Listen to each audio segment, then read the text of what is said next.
hasta lo que es la inmunidad adquirida, ¿no? Todo ese proceso. Van a ver, ¿no?, diferentes sistemas que nosotros tenemos para defendernos frente a estas infecciones, ¿ya? Entonces, al concluir la exposición, ¿no?, nosotros tenemos tareas, ¿no?, y una de ellas es revisar 3 artículos, ¿no?, en este caso científicos, ¿no?, que estén relacionados con algún mecanismo del que vamos a hablar. Por ejemplo, si vamos a hablar de fagocitosis, ¿no?, un proceso de una investigación que se haya realizado, ¿no? Si vamos a hablar de, en este caso, factores del complemento, una investigación, ¿no? De igual manera de lo que son anticuerpos, de lo que es tal vez el papel de los linfocitos T, ¿no?, la inmunidad adquirida. O sea, ustedes ya estén pensando en 3 artículos que van a, en este caso, revisar, ¿no?, como grupo, de manera de grupar más que todo, ¿ya? Comenzaremos, vamos a ver esto, por eso quería que tal vez todos vengan aquí, porque tal vez no van a poder leer, ¿no? Entonces, por se les va a hacer la lectura.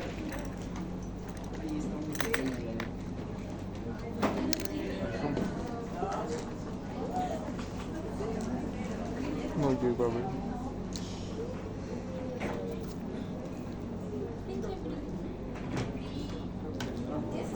Ya, a ver, silencio, ¿no? Ustedes siempre cada semana hacen la presentación del caso clínico, ¿no?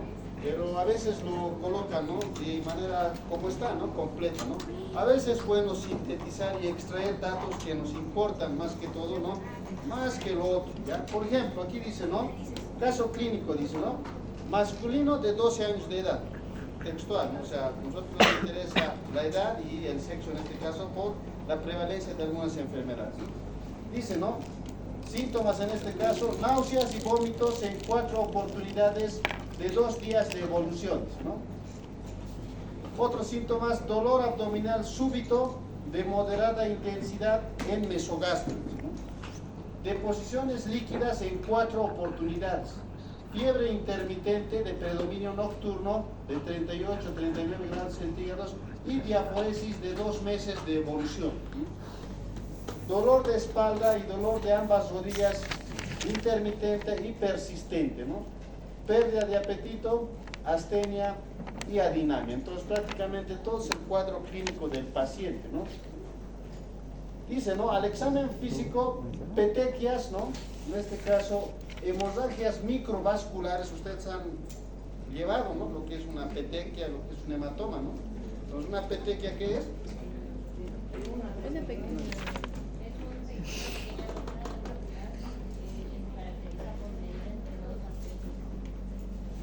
Milímetros, o sea, no micros, milímetros. Es como la cabeza de un alfiler, digamos, de eso más que todo, ¿no? Entonces, ¿qué nos hace referencia a una hemorragia capilar? O sea, cuando nosotros vemos petequias, tenemos que decir es una hemorragia microvascular capilar.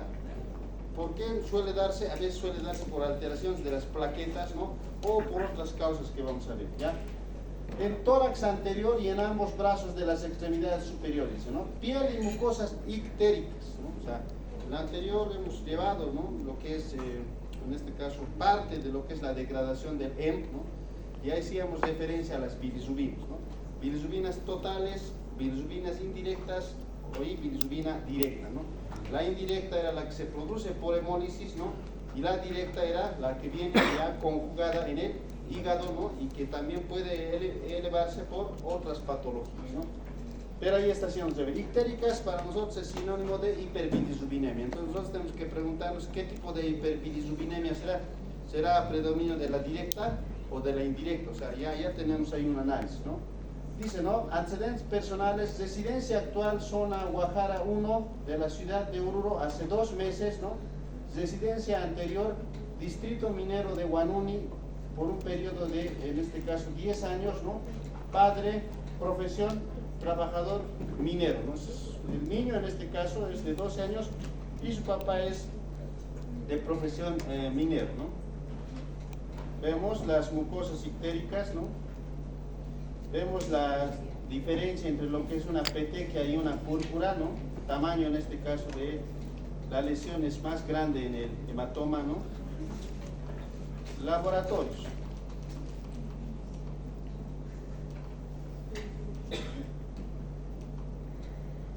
Ya.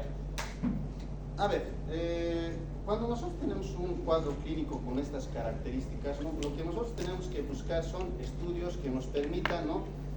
Respaldar algunas hipótesis que tenemos, ¿no? Por ejemplo, si nosotros decimos que hay petequias, ¿no? Ya hemos dicho que es por un proceso hemorrágico, ¿no? Donde tal vez están involucradas las plaquetas, ¿qué le pido? Le puedo pedir coagulograma, ¿ya? Para saber, digamos, cómo están los valores de la coagulación, ¿no? Pero antes, previamente a todo esto, ¿no? Primero el hemograma. Siempre el estudio básico es el hemograma. ¿Qué estudio más podemos pedir? Lipídico no, porque no es obeso. Perfil hepático. Hepático. ¿Por qué? Porque hemos dicho bilirrubinas, ¿no? Dentro del perfil hepático están las transaminasas, están las bilirrubinas totales, directas. Queremos saber eso, ¿no? Entonces nosotros le pedimos eso, ¿ya? Existen otros laboratorios que vamos a ver después, no está aquí, está aquí, ¿no? La LDH, ¿no? Ustedes han llevado bioquímica, ¿no?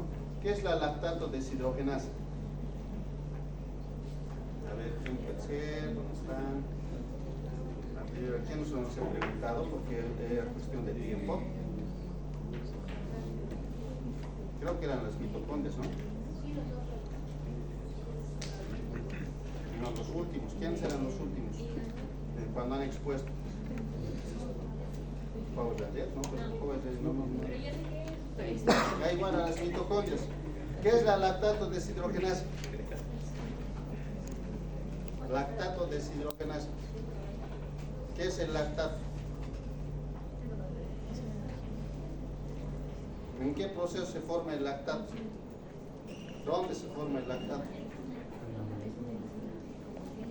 Es una enzima, muy bien, pero está involucrado en qué? En la glucólisis anaerobia, ¿no? Gracias a ella se puede formar, ¿no? A partir de lo que es el ácido pirúvico, el lactato, ¿no?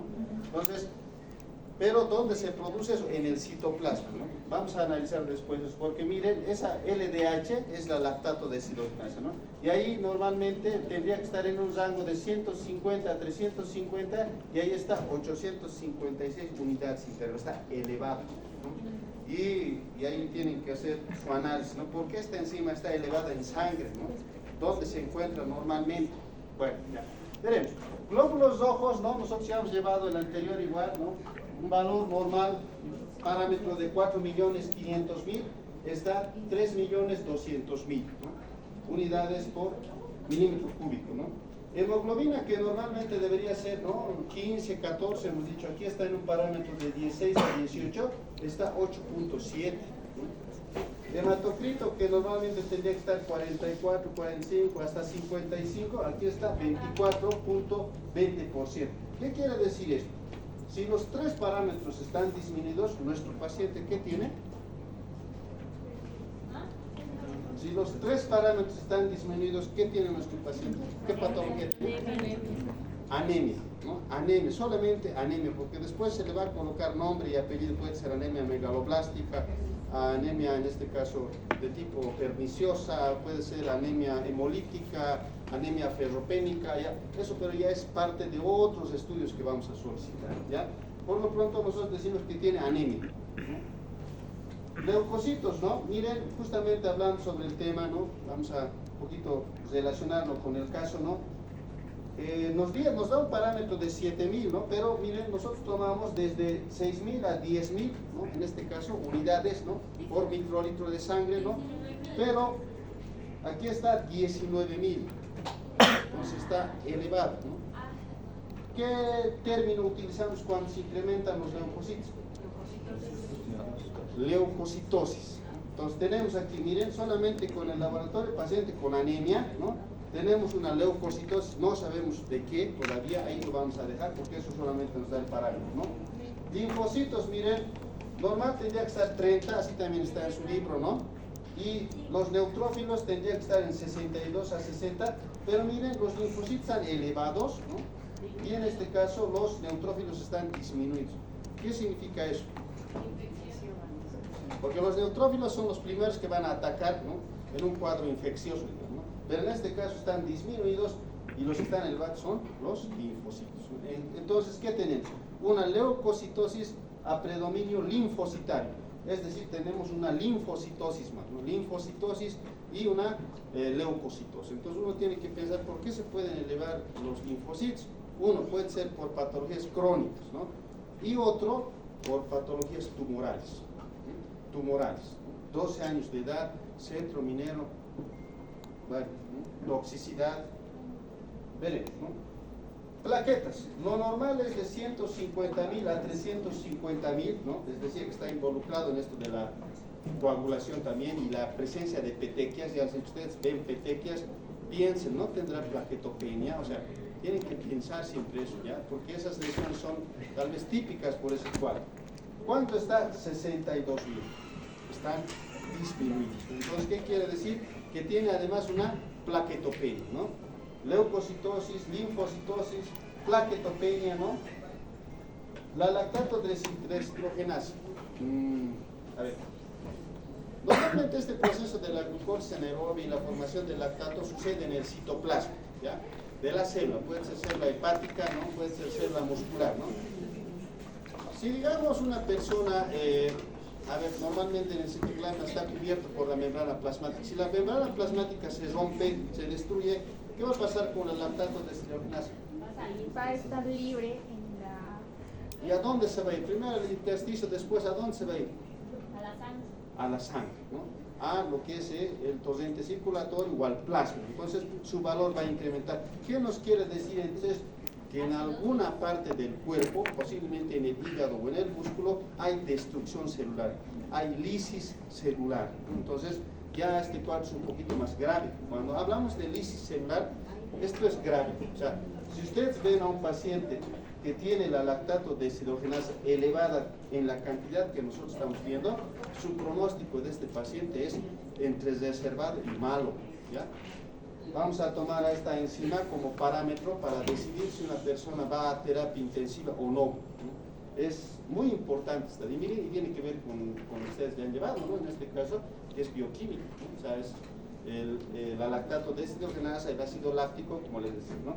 Bilirrubina total, lo normal tendría que ser, ¿no? De 0.7 a 1 miligramo por decilitro, ¿no? Aquí está 12.6 miligramos por decilitro, ¿no? Yo les decía incluso, pero tal vez no hemos tenido esa oportunidad de hablar sobre lo que es la degradación, ¿no?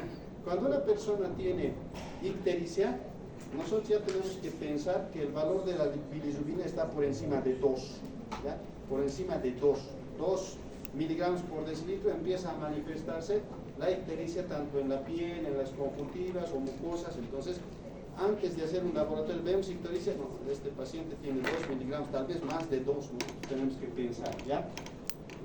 Dice, ¿no? A predominio de cuál es ahora, ¿no? Bilirrubina directa, lo normal tendría que ser 0.3, ¿no?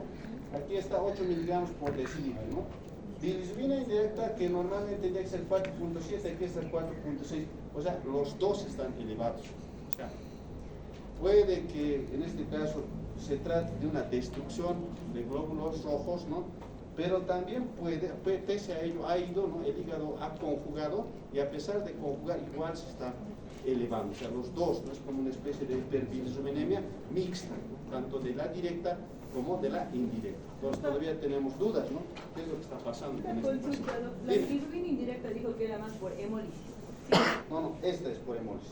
La indirecta, por Sí, aquí, la directa. Esta directa suele ser por cuadros obstructivos, ¿no? Hepáticos, ¿no? Cálculos, pueden ser en este caso también obstrucciones intraductales, no siempre fuera del hígado, o sea, no colédoco con nada, sino también dentro de los canalículos, ¿no? Pero siempre está involucrado en un cuadro obstructivo de las vías biliares, ¿no? Intrahepáticas o extrahepáticas, ¿ya? Miren, entonces aquí todavía no tenemos nada claro, ¿no? Lo que sí sabemos es que puede que haya un proceso de hemólisis, ¿no? De destrucción de glóbulos rojos, como también un compromiso hepático, ¿no? Y el hecho de que la LDH esté elevada nos dice que sí hay destrucción, puede ser igual de glóbulos rojos o de hepatocitos. Entonces, estamos todavía ahí, ¿no? Revisaremos. Esos nos dicen que están elevados, ¿no? Doctor, para que el laboratorio te entregue la bilirrubina total es una fórmula, porque sumatoria no sería. Sumatoria. Es sumatoria, ¿no? Sumatoria, ¿no? Seguiremos, a ver. Lo que usted solicitaba, ¿no? Perfil hepático. Si decimos que existe una destrucción de hepatocitos o glóbulos rojos, ¿no? Ahora vamos a ver, ¿no? Si hay una destrucción o no. La GOT y la GPT son, en este caso, transaminases, ¿no? ¿Cómo se denomina? Transaminasa glutamil oxalacética, ¿no? Transaminasa glutamil pirúvica. Entonces, estos, ¿no?, nos permiten valorar la función hepática, ¿ya? ¿Qué es la transaminación? Para que vean, ¿no?, que todo lo que aprenden estamos involucrados en un análisis de un caso clínico. Es el aumento del grupo amino. No. De- A ver, cuando hacen la degradación de las proteínas, ¿no?, proteólisis intracelular, ¿no?, ahí tienen a la vía lisosómica, a la vía de la ubiquitina, ¿no?, o el proteasoma, ¿no?, 26, no me acuerdo, algo por ahí, ¿no? Después de eso pasa a la transaminación, ¿no? ¿Qué es la transaminación?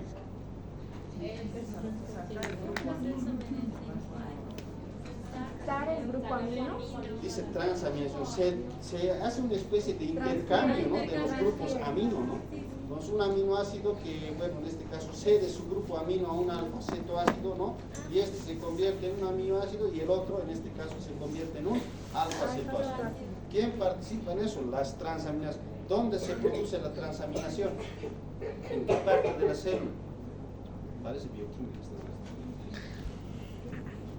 ¿En qué parte? En el citoplasma. Si por alguna razón se produce destrucción de la membrana celular, las transaminases quedan libres y se elevan. Entonces, ¿qué quiere decir el hecho de que estén elevados? Que hay una lisis de hepatocitos, hay una destrucción de hepatocitos. O sea, el hígado como tal está sufriendo lisis, ¿no?, o destrucción, ¿no? Porque sus parámetros deberían estar, ¿no? Por ejemplo, de la GOT tendría que ser hasta 35. De la GPT hasta 45 unidades internacionales por litro, ¿no?, aunque esto nos da un otro valor estándar, pero casi igual, pero están elevados los dos. De estos, el más específico es la GPT, porque si la GPT es elevada, hay daño o destrucción, en este caso, de células hepáticas, directo, ¿no? Entonces, con este dato, yo puedo obtener un dato más, ¿no?, que este paciente está cursando con un cuadro de insuficiencia hepática, ¿no? O sea, insuficiencia hepática, ¿no?, con el laboratorio. Esta es la GGT igual, podemos solicitar, igual está elevado. Fosfatasa alcalina. ¿Qué es la fosfatasa alcalina? Es una enzima, ¿no? Normalmente igual es intracelular, ¿ya? Si por alguna razón se eleva, ¿no?, es porque hay destrucción. Prácticamente estos refuerzan nuestra teoría de que existe destrucción celular, ¿ya? La fosfatasa alcalina solamente nos puede decir dos cosas, ¿no?, que hay una alteración hepática, ¿no?, que hay un proceso tumoral, ¿no?, o que hay un proceso óseo, o sea, que hay una lesión o destrucción ósea. Solamente en esos tres se eleva, ¿no? Nuevamente, ¿no?, un proceso hepático, ¿no?, una destrucción del hígado, ¿no?, un proceso tumoral, porque los tumores igual se elevan, ¿no?, y en este caso otro, destrucción de lo que son el hueso, prácticamente, ¿ya? Entonces están elevados. Entonces ya tenemos igual, ¿no?, una idea de qué es lo que está pasando.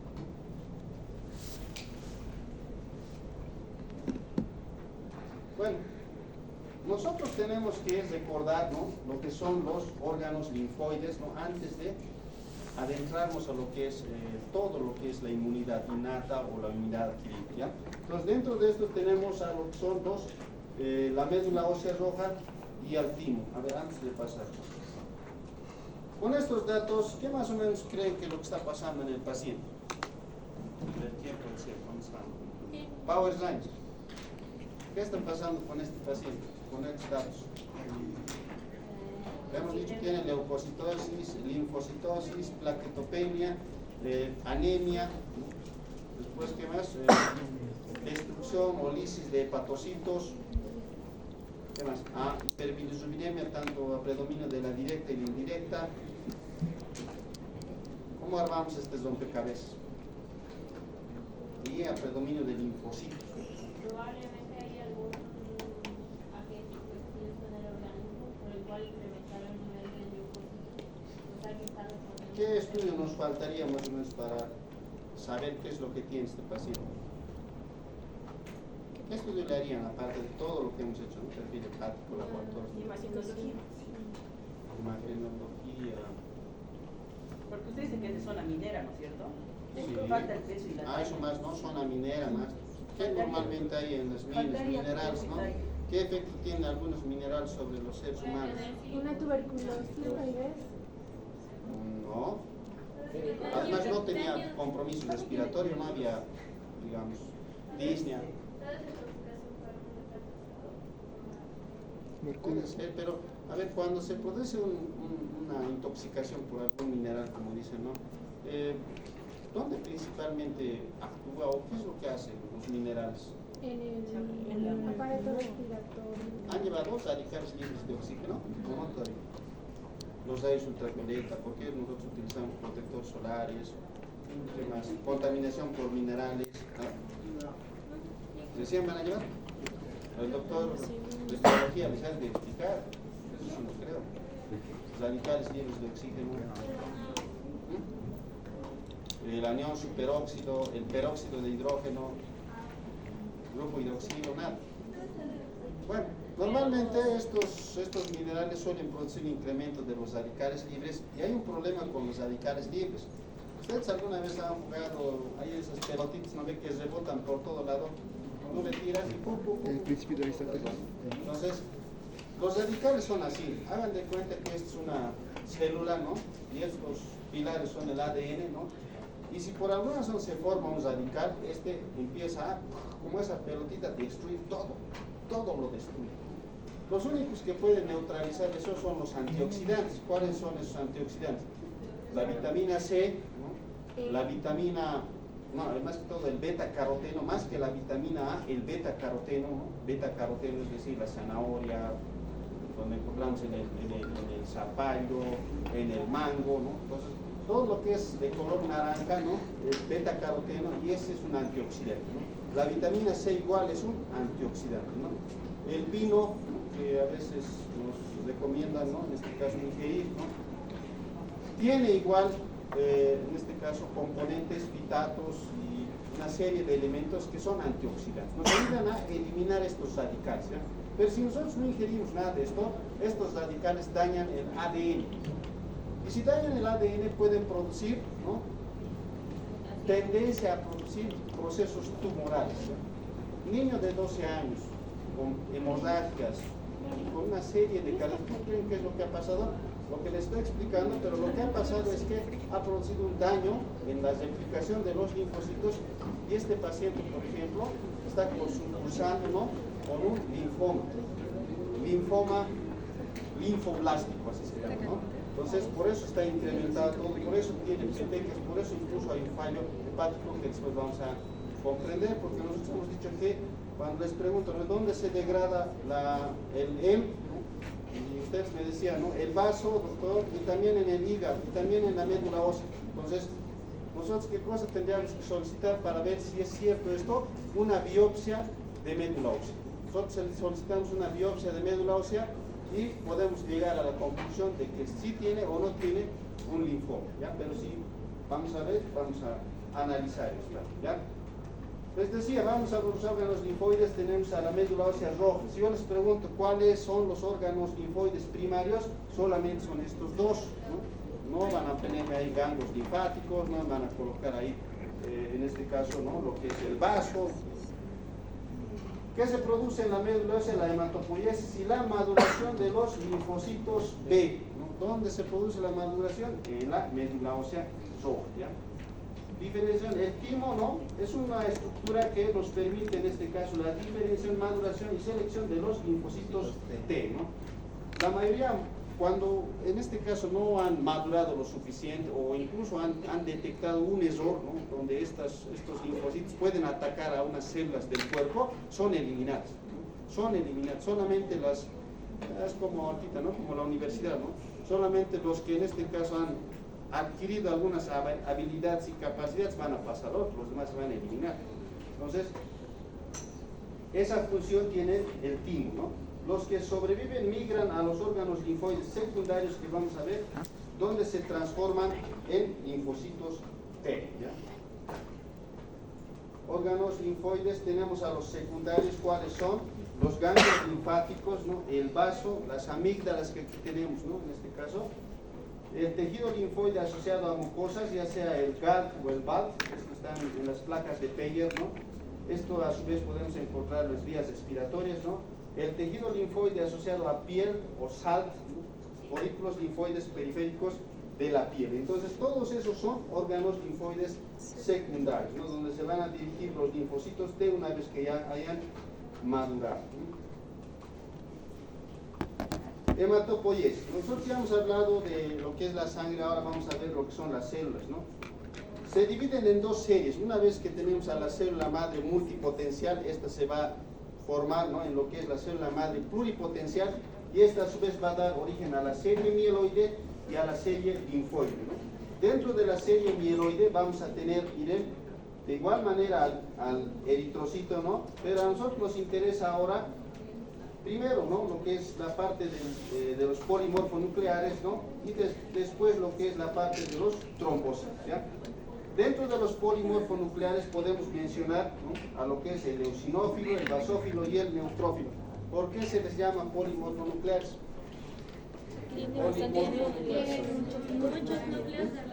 Aparentan tener muchos núcleos, ¿no?, una serie de pliegues, ¿no?, todos, es decir, el eosinófilo, el basófilo y el neutrófilo van a tener esas características. Aparentemente tuvieran más de un núcleo, ¿no?, pero solamente es una apreciación, ¿no? Todos estos están englobados en el grupo de los granulocitos, ¿no? Asimismo tenemos otro, miren, que es el monoblasto, que a su vez da origen al monocito, y esto es importante, ¿no? ¿Por qué? Porque cuando el monocito se encuentra en la sangre, solamente puede estar en la sangre, ¿no? Pero cuando sale, igual por diapédesis, ¿no?, a los tejidos, ¿no?, este ya se va a convertir en macrófago. O sea, el monocito es el que se convierte en macrófago, ¿no? Entonces ya tenemos aquí al macrófago de mayor tamaño, incluso más grande que los polimorfonucleares, ¿no? Entonces, además tiene una capacidad fagocítica superior a la del resto, en este caso de los polimorfonucleares, ¿ya? Y una vez que estos macrófagos se van a ir a diferentes lugares del organismo, ¿no?, van a adquirir diferentes denominaciones, ¿no?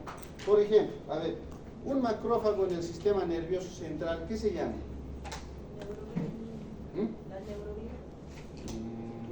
No, pero, a ver, células de la glía se llaman, ¿no?, una serie, pero ahí está uno, ¿no?, que es la microglia, ¿no? La microglia. En el sistema nervioso central se llama microglia, ¿no? En la piel, ¿qué se llama?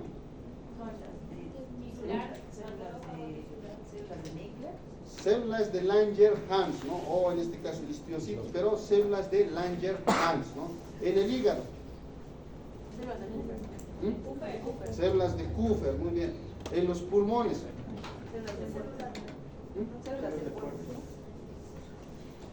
no, macrófagos alveolares, sí, macrófagos alveolares. A ver, en el hígado, no, perdón, en el riñón,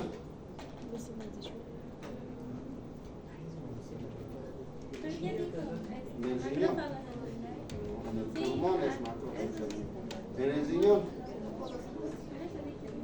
¿Qué es que hemos avanzado nosotros por células en el riñón, no? Eso, ¿no? Los podocitos tienen una función también, les he dicho, ¿no?, inmunológica, ¿no? Pueden realizar fagocitosis, retenerse, ¿no? O sea, miren, por eso, cuando van a diferentes tejidos reciben otra denominación y están ahí. Todas las que hemos mencionado, ¿no?, las 5, se denominan células presentadoras de antígeno. Por eso acuérdense, porque ya vamos a pasar esto y vamos a pasar a lo que son los neutrófilos, y vamos a hablar de las células presentadoras de antígeno. Si yo les pregunto, por ejemplo, mencione 5 células presentadoras de antígeno, ustedes me dicen microglia, Kupfer, macrófagos alveolares, todo lo que hemos mencionado, ¿ya? Miren, y al final termina, ¿no? Tenemos a la serie de la madre linfoide, ¿no?, que en este caso tenemos al linfoblasto T, al linfoblasto B, linfocito T, linfocito B. Pero ¿qué nos interesa de esto, no? El linfocito B va a madurar, vamos a ver después, ¿no? El linfocito B no sintetiza anticuerpos. El que va a sintetizar anticuerpos es la célula plasmática o plasmocito, así se llama, ¿no? Entonces yo les pregunto, por ejemplo, a ver, ¿cuál de estas células es la que sintetizan los anticuerpos? Linfocito T, linfocito B, célula plasmática, ¿no? A ver, neutrófilo, ¿no? Célula plasmática. ¿Cuál me responden ustedes? célula plasmática. Antes nosotros decíamos, ¿qué sintetiza los anticuerpos? Los linfocitos B. No, porque están inmaduros, tienen que madurar, ¿no? Y después de 100 van a empezar a, en este caso, sintetizar los anticuerpos, ¿ya? De los linfocitos T, ¿cuál es la importancia? Su clasificación es bien confusa, van a ver. Hay linfocitos, en este caso T, CD4, linfocitos T, CD8, ¿no? Después también hay linfocitos T, colaboradores helper, ¿no? Linfocitos T, citotóxicos killer, o sea, uno ya no sabe cómo. Incluso hay unos que es TH1, TH2, o sea, medio confusa su clasificación, pero tenemos que conocerlo, porque al final resulta que son casi lo mismo, ¿no? Pero diferentes funciones, ¿ya? Veamos. Ya, vamos a entrar a lo que es la inmunidad. Les decía, cuando nosotros en este caso estamos, enfermamos, ¿no? El agente, ¿no?, extraño se va a encontrar primero con la inmunidad innata, ¿no? Esta es una especie de mecanismo, ¿no?, que nosotros tenemos ya genéticamente adaptado. O sea, no es que lo vamos a desarrollar, ya lo tenemos. Esto viene de sus padres, ¿no? Viene tanto de su mamá como de su papá. O sea, esas características les se han transmitido para que ustedes hagan frente a una determinada enfermedad. ¿Cómo ha sucedido esto? A ver, hagan de cuenta, ¿no?, que, por ejemplo, esto, ¿no?, del COVID, ¿no?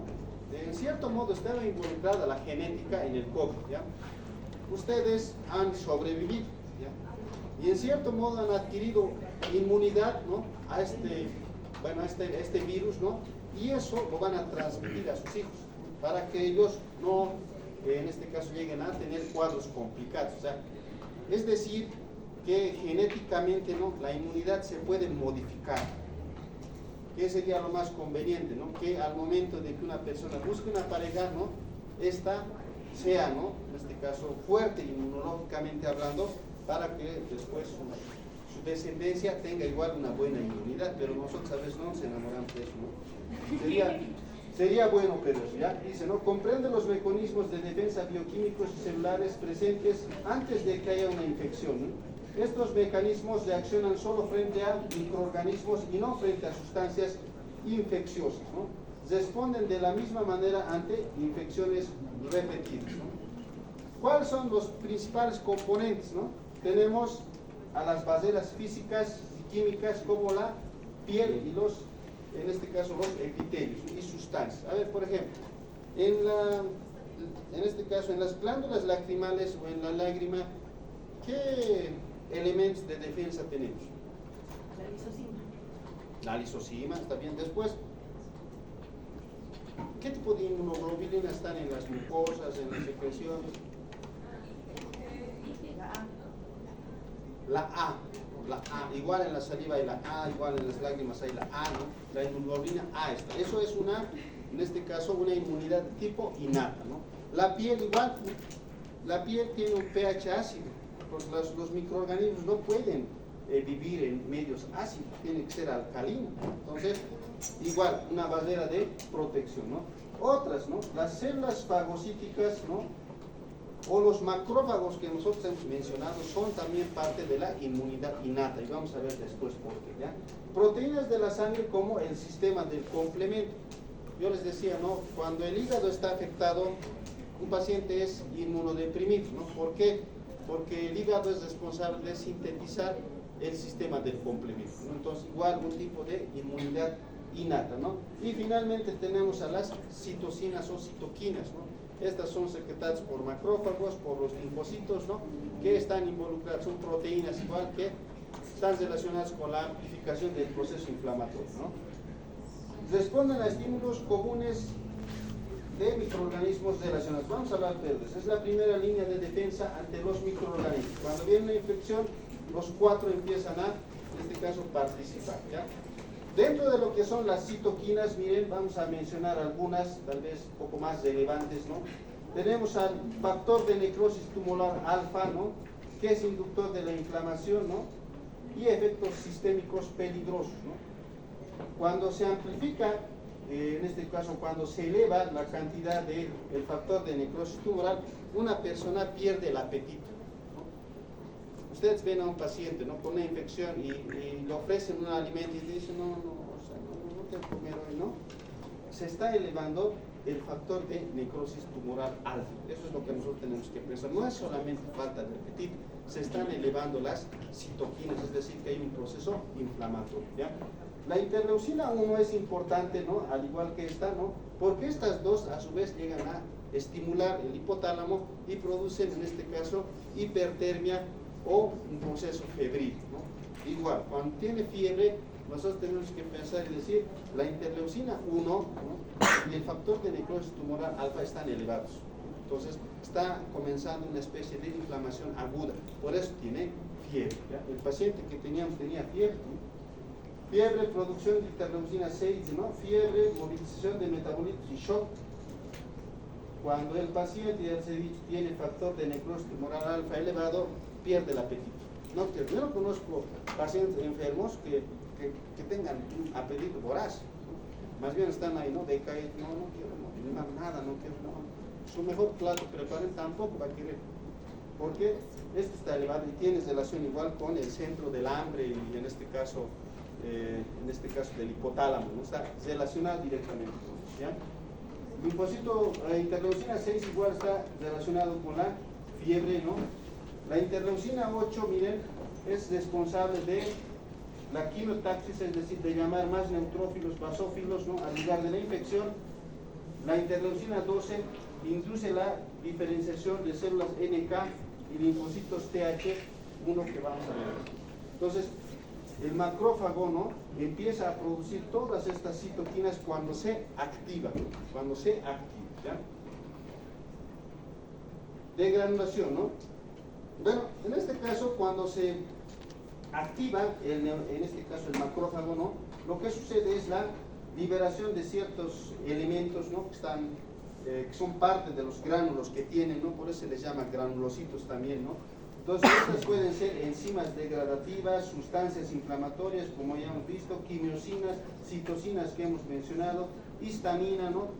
Todas estas a su vez van a ejercer diferentes funciones. Por ejemplo, la histamina va a producir vasodilatación y por eso vemos, ¿no? Que el paciente en este caso, si es un proceso infeccioso inflamatorio, se torna, ¿no? Como una especie de enrojecimiento, un aumento de volumen en un proceso inflamatorio, ¿ya? Y bueno, van a seguir llamando a lo que son las restantes de células, ¿no? Para amplificar la respuesta inflamatoria, ¿no? Función de las citoquinas, ¿no? Tanto en la inmunidad innata como adaptativa, esas que hemos mencionado, interleucina 1, interleucina 6, factor de necrosis tumoral, ¿no? Quimiosinas, ¿no? Migración y movimiento celular. En conclusión, ¿no? Las citocinas dan señales de amplificación, es decir, amplifican la respuesta inmunitaria, ¿no? Un ejemplo de qué es lo que hace la interleucina 1, no vamos a profundizar mucho, la interleucina 6, ¿no? El factor de necrosis, en este caso tumoral, el interferón gamma también, este es el interferón gamma,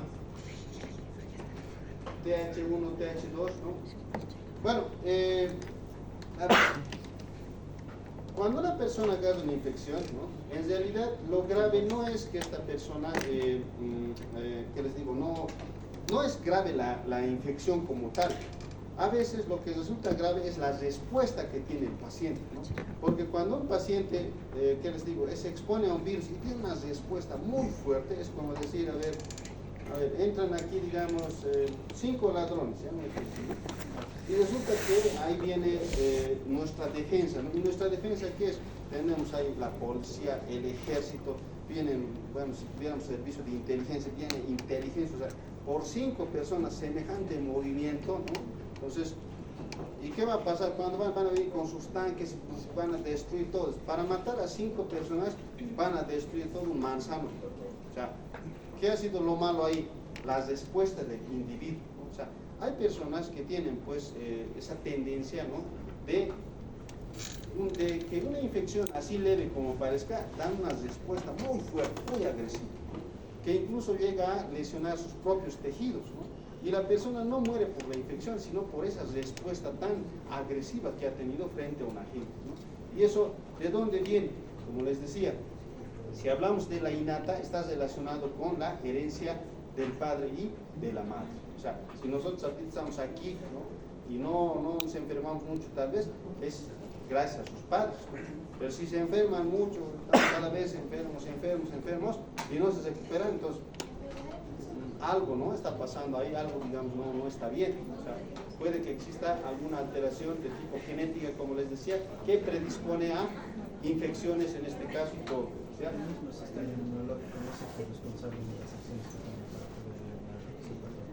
Sí, eso es cierto, ¿no? Entonces, miren, cuando hablamos de tormenta de citoquinas, hablamos de que su respuesta ha sido muy agresiva. Como les decía, es una respuesta fuerte, ¿no? Para un proceso que debería de ser resuelto de manera leve. En el COVID, ¿no? Las personas no han muerto tanto por la infección, sino por la respuesta, ¿no? Ha sido tan grande esa respuesta, tan fuerte, que le ha quitado nutrientes al individuo, incluso ya ha predispuesto a otras infecciones sobreañadidas. O sea, ha sido bastante grave, ¿no?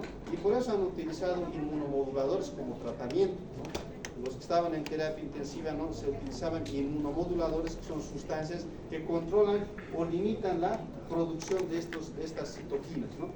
¿Cómo se llama esa respuesta así agresiva? Tormenta de citoquinas. La principal causa, vamos a ver esta tormenta de citoquinas, el proceso infeccioso de tipo bacteriano, viral, micótico, ¿no? Vamos a ver si el paciente tiene esa predisposición a desarrollar esto, ¿ya? Veamos al otro capítulo. ¿Qué hora es? ¿Qué significa TGF? TGF. Las inflamatorias estaba la interleucina 10 y TGF. TGF. Interferón. Por eso, la última creo que era, ¿no? Interferón gamma. El interferón gamma, esas son igual, se liberan en respuesta a un proceso infeccioso. Se puede. Es más interesante, vamos a ver. Son más imágenes que otra cosa. Ya. Bueno, les decía, ya conocemos lo que son los órganos primarios, en este caso el origen de los glóbulos blancos, ¿no? Vamos a ver cómo actúan ahora estas células que hemos mencionado, ¿ya? Primero, ¿no? Nosotros tenemos una serie de proteínas que están en la membrana celular, sea de los macrófagos, linfocitos, ¿no? Entonces, tenemos algunos, miren, por ejemplo, les vamos a mencionar, ¿no? Aquí tenemos a la inmunoglobulina M, ¿no? Con la característica de Y, como hemos visto, ¿no? Aquí tenemos el receptor de la célula T, ¿no? Aquí tenemos esto es importante, ¿ya? Porque tiene relación con lo que vamos a hablar, ¿no? La proteína de clase 1, ¿no? En este caso, del complejo mayor de histocompatibilidad. La proteína de clase 1 del complejo mayor de histocompatibilidad, ¿no? La proteína de clase 2 del complejo mayor de histocompatibilidad. Y esto es importante, ¿no? Porque estos están en células específicas, no van a encontrar en un tipo de célula cualquiera de los dos, ¿no? ¿A qué se refiere complejo mayor de histocompatibilidad? Nosotros dentro del ADN tenemos genes, ¿no? Y estos genes, ¿no? Son justamente, ¿no? Los que le dan esa característica especial, ¿no? A cada célula, que sea capaz de reconocer aquella que no es parte del organismo, ¿no? Entonces, les dan como una especie de información, ¿no? Donde ellas solo van a atacar aquellas células que no sean, en este caso, reconocidas de manera genética por el complejo mayor de histocompatibilidad, ¿ya? Y miren, tenemos a la CD8, lo que decía, ¿no? CD8, CD4 dentro de lo que son los nucleótidos. O sea que dentro de todas estas superfamilias de inmunoglobulinas tenemos a todas estas, pero no en cada célula, no en todas, sino de manera particular en cada célula que está involucrada en la inmunidad, ¿ya? Pero vamos a ver esto mejor. Les voy a mandar la diapositiva, pero les voy a explicar cómo funciona, ¿ya? Nosotros tenemos, miren aquí, a una célula presentadora de antígenos. Nosotros ya hemos mencionado 5, ¿no? Me olvidaba de una, ¿ya? El linfocito B, ¿no? Es también considerado una célula presentadora de antígenos, ¿ya? Entonces tenemos a los dos. Aquí, miren, tal vez no se ve, pero podemos verlo de color rojo. Es un virus. Entonces, ¿qué es lo que pasa, no? El virus es, en este caso, atrapado, ¿no? O fagocitado por el macrófago, pero también puede ser, ¿no? Atrapado por el linfocito B. Ahí lo vamos a dejar del linfocito B, que es otro campo, ¿no? Y nos vamos a ir directamente a la célula presentadora de antígeno, ¿ya? Una vez que lo atrapa, ¿no? El macrófago, se produce la fagocitosis, ¿no? Y como respuesta, ¿no? Esta se va a unir a un lisosoma ¿no? Y se va a formar el fagolisosoma, ¿no? Entonces, el fagolisosoma es la destrucción justamente, ¿no? Porque en el lisosoma tenemos lipasas, tenemos proteasas, ¿no? Una serie de enzimas que pueden degradar, ¿no? Cuando lo degraden, una proteína, ¿no? Un pedacito, ¿no? En este caso del virus que ha sido, en este caso, ¿no? Fagocitado, va a ser expresado en la superficie del macrófago o de la célula presentadora de antígenos. Por ejemplo, aquí tenemos antígenos que pueden ser de forma triangular, de forma romboidal, de forma circular, ¿no? Pero él decide expresar a un antígeno de forma triangular, ¿no? Aquí lo vamos a dejar igual esto, ¿no? Vamos a irnos directamente a esto, después vamos a hablar. Una vez que expresa al antígeno, por eso se llama células presentadoras de antígeno, ¿no? Va a expresar al antígeno y miren, aquí tenemos células T, ¿no?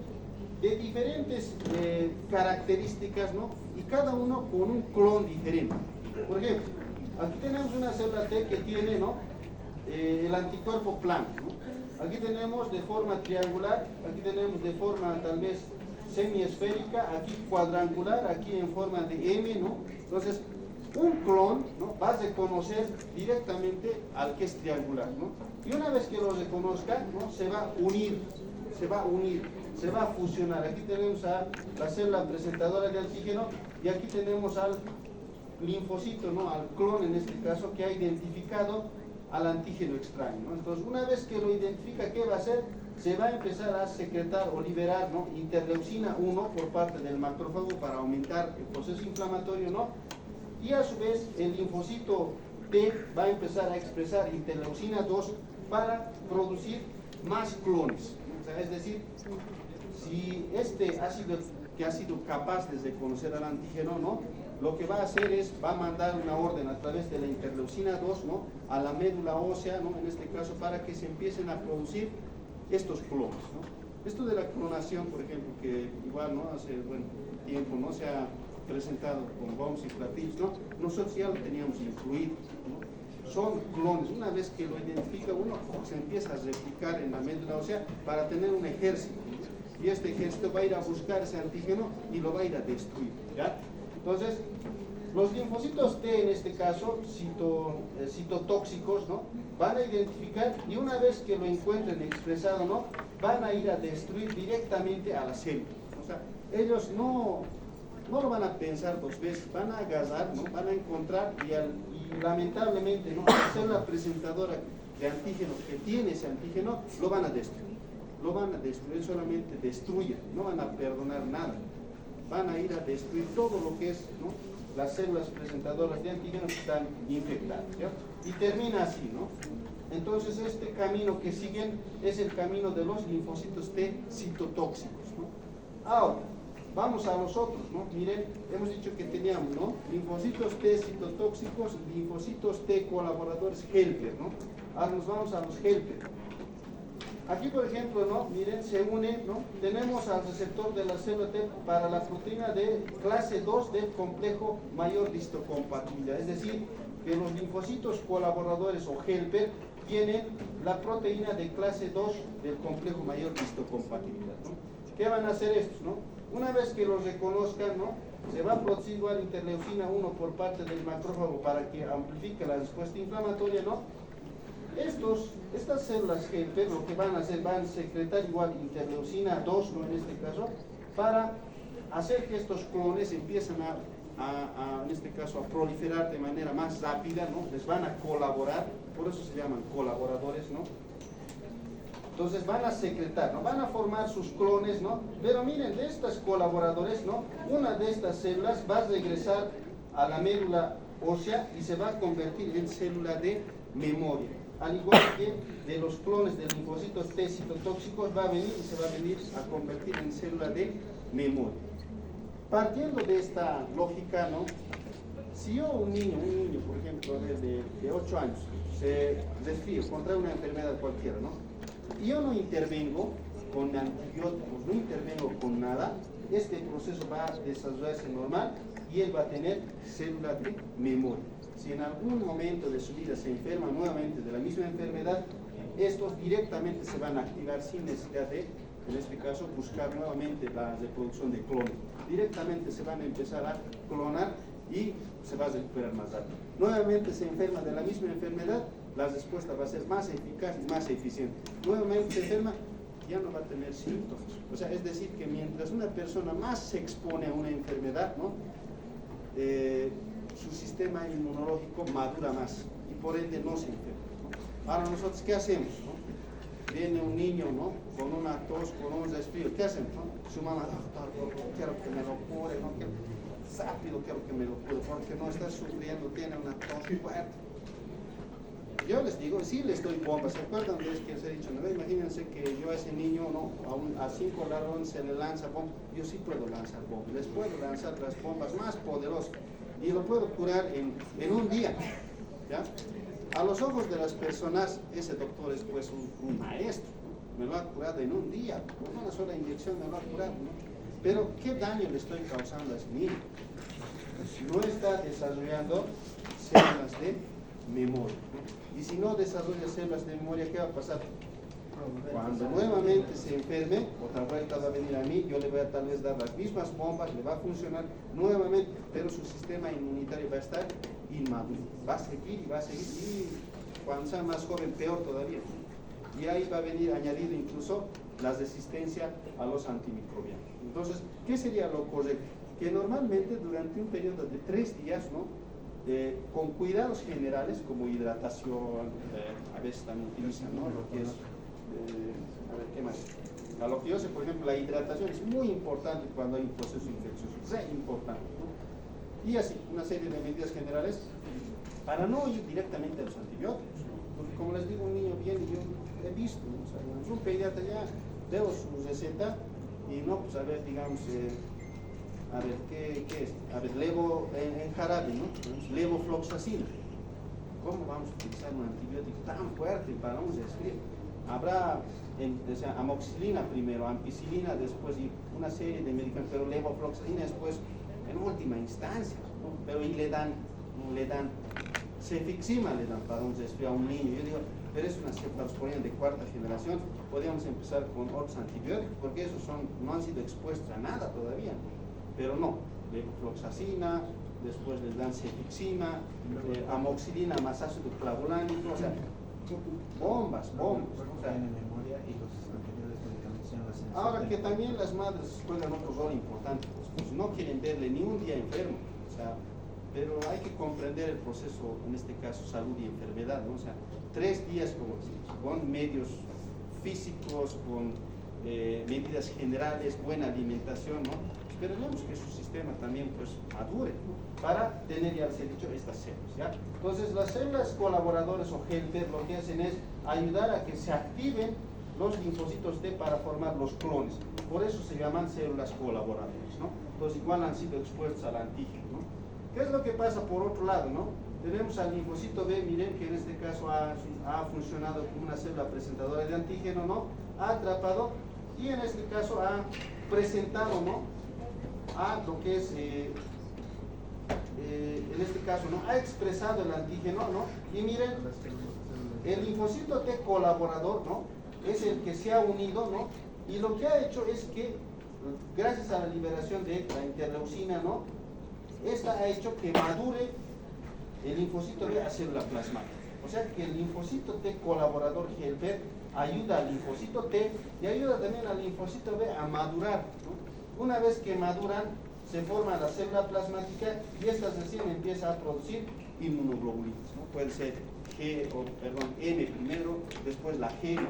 Entonces, esta célula ayuda tanto a este como a este. Ahora hagan de cuenta que un virus en particular ataque a esta célula.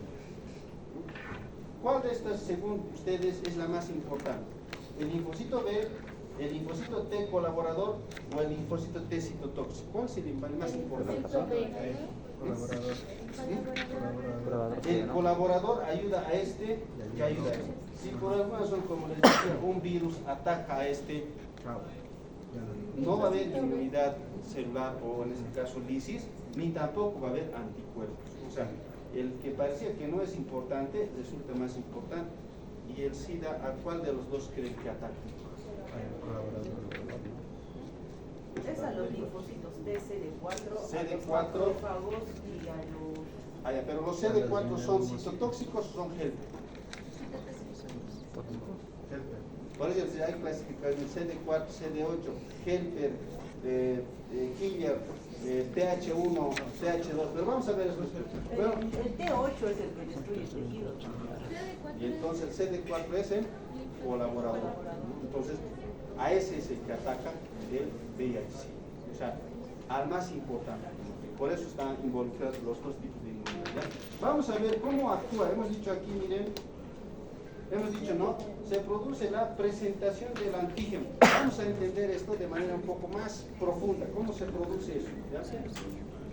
Tenemos, miren, el CD8 en este caso, ¿no? Tenemos aquí el receptor de la célula T. Tenemos en este caso, ¿no? Estos dos elementos, ¿no? Por otro lado, aquí tenemos, ¿no? En este caso al macrófago o la célula presentadora de antígeno, ¿no? Vamos a empezar por aquí, ¿ya? El virus ingresa, se produce la proteólisis. Aquí, por ejemplo, ustedes me pueden hablar, ¿no? De la vía lisosómica, de la vía de la ubiquitina, ¿no? Eso es proteólisis, ¿no? Intracelular, ¿no? Miren, una vez que se produce la destrucción, ¿no? Estos antígenos pasan, miren, aquí hay transporte activo primario, ¿no? Donde se utiliza energía en este caso, ¿no? Estos antígenos ingresan al retículo endoplásmico, ¿no? Y nosotros en el retículo endoplásmico tenemos pues la proteína de clase 1 del complejo mayor de histocompatibilidad, ¿no? Tenemos ya, o sea, ya se ha dicho, está en los genes, ¿no? Nosotros no hemos creado eso, ya está en nuestros genes, ¿no? Se forma, ¿no? Esta proteína de clase 1 del complejo mayor de histocompatibilidad, que es la específica para el antígeno que en este caso ha ingresado, ¿no? Se unen, ¿no?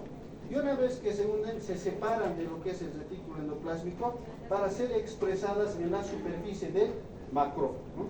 Se expresan, mire, vamos a ver, se expresan, ¿no? Y en este caso, ¿no? El receptor de la célula T atrapa, ¿no? Pero para mayor seguridad, el CD8 es como si le pusiera un candado, ¿no? Lo engancha, ¿no? Y una vez que lo engancha, ¿no? Recién en este caso se produce la activación de la célula T. Y la célula T, ¿qué es lo que va a producir?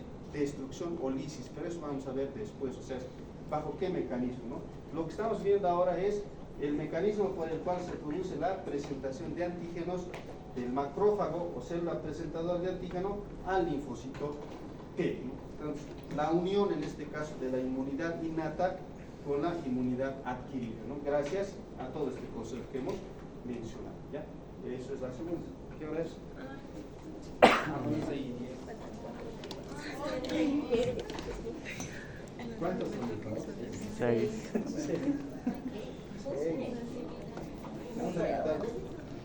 ¿Cómo el macrófago en este caso actúa, no? Los neutrófilos son células polimorfonucleares, ¿no? Que las vamos a encontrar directamente en la sangre, ¿ya? Si por alguna razón una bacteria en este caso pasa a la sangre, van a empezar a actuar, ¿no? ¿De dónde viene el nombre de inmunidad? En este caso romanos, ¿no? Que hacían referencia a una protección frente a procesos legales, ¿no? De ahí viene inmunitas, ¿no? ¿Cuál es su función? Defensa contra agentes infecciosos, ¿no? Todos los infecciosos que conocemos, y defensa contra células neoplásicas, ¿no? A ver, esto es importante, ¿saben por qué? Miren, defensa contra agentes infecciosos y otra de sus funciones, defensa contra células neoplásicas. Normalmente, cuando una célula se vuelve tumoral, ¿no? ¿Qué es lo que sucede? Los neutrófilos tendrían que reconocerlo y destruirlo. Y ahí viene la pregunta, ¿por qué entonces los tumores, los neutrófilos no los reconocen y les dejan, en este caso, proliferar hasta que se vuelven en una masa más grande? ¿Qué es lo que pasa, digamos, ¿no? Las células tumorales, ¿no? En este caso, es como si engañaran a los neutrófilos, ¿no? Y por ende, ¿no? Es como si se camuflaran entre las células normales y estas, ¿no? Los neutrófilos van caminando y es como si se pusieran la vestimenta, por decirlo así, de la célula, ¿no? O la camiseta y no les reconoce. Pero eso es un mecanismo que utilizan las células tumorales. Actualmente, ¿qué se está haciendo? Por ejemplo, ya se puede utilizar, normalmente cuando un paciente tiene cáncer, ¿no? Utilizamos, ¿no? En este caso lo que es la quimioterapia, ¿no? La radioterapia, después la extracción quirúrgica, o sea, procesos bien traumáticos, ¿no? Pero ahora, ¿qué se está haciendo, no? Como esta célula se cubre con un manto, para que no les reconozcan, ¿no? Mediante procesos igual pequeños, por ejemplo, yo produzco una lesión de una célula tumoral o le administro algo que le haga diferente, ¿no? Como ya lo descubro, entonces solamente directo el neutrófilo va y se lo va a destruir, sin necesidad de que utilice, ¿no? Tratamiento de quimioterapia, solamente haciendo que esta célula tumoral exprese una proteína, yo puedo ir y puedo destruir, pero es como una especie de inmunidad, ¿no? Hacia los tumores que nosotros tenemos, pero que tenemos que buscar, ¿no? Una proteína que lo marque, por decirlo así, para que los neutrófilos vayan y lo destruyan. O sea, es algo interesante porque cuando los tumores están en procesos iniciales, ¿no? Yo utilizo ese mecanismo, puedo curar el cáncer, ¿no? Sin necesidad de ese tratamiento millonario que es la quimioterapia, la radioterapia, ¿ya? Pero miren, quienes nos pueden ayudar son los neutrófilos, como hemos visto, ¿ya? ¿Qué dice?